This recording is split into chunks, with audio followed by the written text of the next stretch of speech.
Hello, my name is Pam and I want to welcome you to this presentation on cognitive theories and instructional design principles. By the end of this workshop, participants will be able to conclude that there are limitations with working memory. They will be able to evaluate options for selecting instructional design principles and techniques. They will be able to develop instructional materials that reduce extraneous overload, and they will be able to propose refutation text for creating conceptual change. An important part of cognitive load theory is to understand human cognitive architecture. It begins with how we acquire primary and secondary knowledge. Primary knowledge is acquired over time in various ways, independent of any instruction. Secondary knowledge requires effort to acquire it, and mostly we must be taught the information. Cognitive load theory is about how we acquire secondary knowledge. There are 5 principles for cognitive load theory. The first is the information store principle.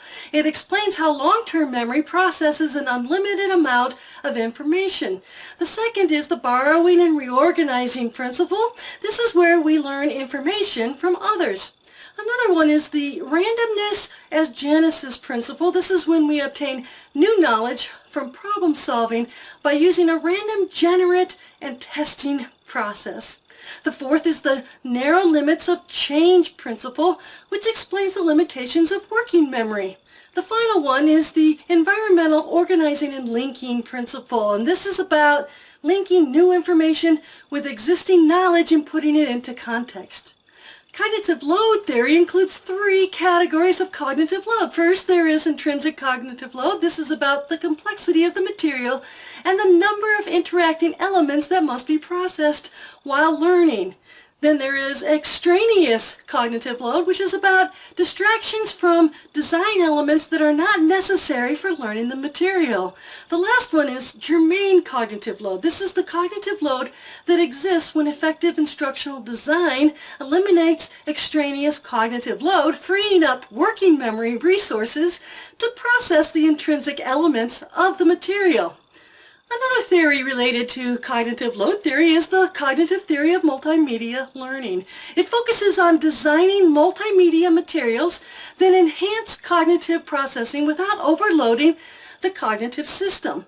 This theory identifies 3 demands on cognitive resources that are similar to cognitive load theory. They are known as essential processing, extraneous processing, and generative processing. Now, there are 3 assumptions for the cognitive theory of multimedia learning. The first is the dual channels assumption. This is where information is processed through 2 separate channels, the visual and auditory channels. The second is the limited capacity assumption. This explains that working memory can only hold a few words in the verbal channel or only a few images in the visual channel at a time. Now, the third assumption is active processing. For active learning to happen, learners must be able to select relevant information, such as from words and images, organize the information in working memory to structure it, and then integrate the information by building connections to prior knowledge. Now let's talk about design principles for multimedia learning. When learning new information, intrinsic cognitive load comes from the material's complexity and the number of interacting elements involved. If the instructional material is poorly designed with non-relevant elements, the learner must also deal with extraneous cognitive load. When cognitive processing for both intrinsic cognitive load and extraneous cognitive load exceeds a learner's cognitive capacity, it is called extraneous overload. It is important to incorporate design principles to reduce extraneous processing. Let's talk about 3 of these principles. First, there is the coherence principle. According to the cognitive theory of multimedia learning, learners process information in 2 channels, the visual channel and the auditory channel. The visual channel processes things like illustrations, images, and on-screen text. The auditory channel processes narration and nonverbal sounds. Learning is inhibited when either or both of these channels are overloaded by extraneous material. According to the cognitive load theory, extraneous cognitive load occurs when the material includes distracting non-essential elements. The coherence principle deals with eliminating extraneous material. The second one is the signaling principle. According to the cognitive theory of multimedia learning, active learning occurs when the learner is able to select relevant information, organize the information in working memory to structure it, and integrate the information by connecting it to prior knowledge. When designing instructional materials, we can use cues like highlighting, bolding, and symbols to focus the learner's attention on key information to help them select the relevant material. The third one is the redundancy principle. Cognitive load theory explains the limitations of working memory. Also, according to the cognitive theory of multimedia learning, learners can only hold a few words in the verbal channel or a few images in the visual channel at a time. The redundancy principle is about lessening cognitive load by not presenting the same information in more than one mode at the same time. This means that narration by itself is better for explaining an image than combining narration with on-screen text. Now I'm going to demonstrate these principles with 3 short learning segments. Let's expand our knowledge about identity theft. Personal information consists of anything that identifies you. It's not just your social security number that is valuable for thieves. The more pieces of information they have, like your name, address, and birth date, makes it easier for them to pretend they are you. It's a bonus if they can obtain your passwords, your debit card, and your PIN number. What can identity thieves do to destroy your life? The possibilities are endless. They can drain your bank account, obtain an identification card, rent a car, open up a bank account with your name on it, and even get a cell phone account. I'll stop here to explain this slide, how it demonstrates the coherence principle. This image does not include extraneous information. This allows the learner to connect the image to the related instruction without being distracted by unnecessary elements. Now let's move on to the next slide.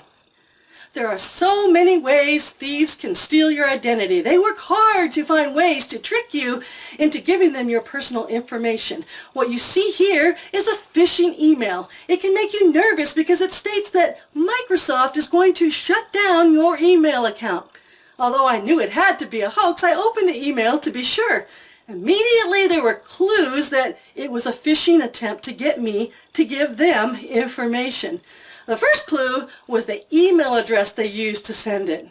It is doubtful that it came from an official Microsoft Team email account. The other clues I noticed were the 2 links in the email. One says verify now. The other says click here to opt out of receiving security notifications. They hoped to fool me one way or another. It is important to never click on links in emails when you don't know for sure that it's safe.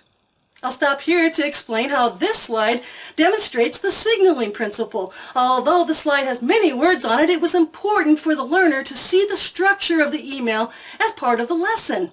I added arrows to direct the learner's attention to the important elements as I discussed them. This allowed the learner to process only the signaled information and discard the parts that were not pointed out. Now I'll demonstrate the last principle. Protecting your identity these days consists of much more than just keeping your wallet safe. But you can start securing your identity by removing extra cards and information from your wallet that can be used by a thief if it is lost or stolen. One card that should not be in your wallet is your Social Security card. It should not be carried when you don't need it. Also be sure not to keep any passwords or PIN numbers in your wallet. Let me stop here to explain how this slide demonstrates the redundancy principle. On this slide, there is not any text explaining the information related to the image. Instead, the narration is sufficient for explaining the information. If text had been added, it would create cognitive overload for the learner because it would require extra processing to make sense of the redundant information. Now the last thing we want to cover is conceptual change and the use of refutation text. Conceptual knowledge comes from the way we understand and interpret information. Conceptual change is the process of adapting existing knowledge and beliefs when the information is incomplete or inaccurate. The accommodation process for conceptual change to occur requires 4 conditions. First, there must be a conflict with prior knowledge where the learner comes to understand that the information is incorrect or incomplete. Then, new knowledge must be easy to understand, deemed logical by the learner, and considered valuable. Research shows that refutation tests can be effective for correcting conceptual misconceptions. Refutation text begins by activating the prior knowledge misconception and then refuting it by stating or demonstrating the problem. Once there is conflict with prior information, new explanatory information can be introduced to correct the knowledge structure for future applications. Creating conceptual change through refutation in the classroom can be implemented in a variety of ways. I'll show you an example. A common misconception about identity theft is that if you don't have credit or if your credit is bad, you don't need to worry about protecting your information. To address this misconception, I would ask the student to read an article that encourages safeguarding your information to protect it from identity thieves. The article suggests things like shredding personal mail, and guarding your social security number. It also explains that you do not always have to give your social security number when it is requested, like on a form at your doctor's office. After reading this, the student is asked to comment on the article. They are also asked what, if anything, would prevent you from being careful with even the simplest pieces of information like your address and names of your pets. The student is now thinking about the subject matter and considering what they believe. Now, to make sure the student thinks about the common misconception, another question is asked. Assume that you do not have any credit or you have a bad credit history. In this case, how important would it be for you to protect your personal information? Then, regardless of their answer, I would state the misconception and offer refutation text.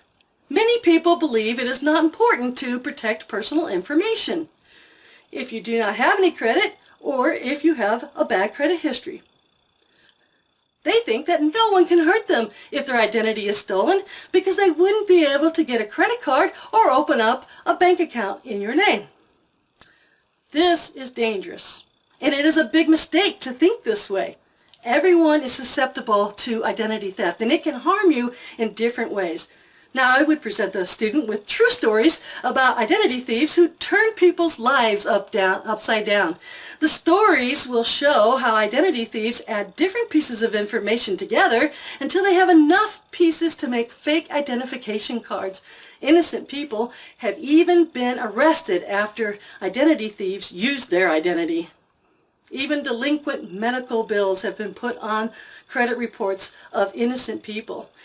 Then the student will learn that these types of activities often do not require a social security number. After reading these stories, we can move forward with the lesson because the student is now concerned about the possibilities of identity theft in ways they never considered before.